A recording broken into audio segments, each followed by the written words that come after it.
புரட்சி வளர்ந்தது.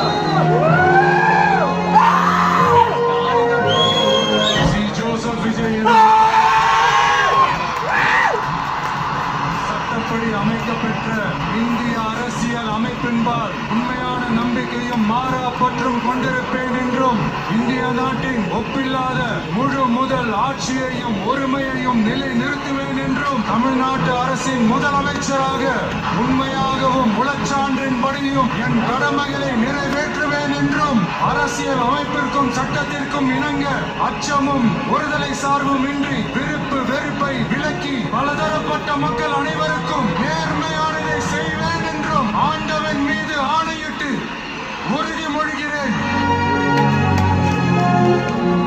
மக்கள் உள்ளமெங்கும் மின்னல் ஒளி வண்ணம் பெறும் விதத்தில் 2 மாதத்திற்கு 500 யூனிட்டுக்குள் பயன்படுத்துவோருக்கு 200 யூனிட் மின்சாரம் இலவசம். பெண்களின் பாதுகாப்பை உறுதிப்படுத்தும் நவீன சிங்கப்பெண் சிறப்பு காவல் படை.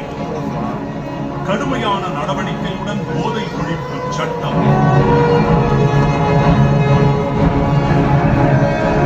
உங்களுடைய ஆட்சி. This is a new beginning.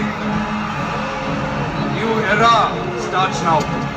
தேர்தல் வாக்குறுதி ஒவ்வொன்றாக நிச்சயம் நிறைவேற்றுவேன் என உறுதியளித்த மறுநாளே பள்ளி, கல்லூரிகள், கோயில்கள், மருத்துவமனைகள் அருகில் இருந்த 717 டாஸ்மாக் மதுபான கடைகளை உடனே மூட முதலமைச்சர் அவர்கள் உத்தரவிட்டார். சொல் வேகத்தை முந்திடும் செயல் வேகம் கொண்ட நம் முதலமைச்சரின் முயற்சிகளால் புத்தொளி வீசும் புதிய தமிழ்நாடு புதிய வரலாறு எழுதிடும்.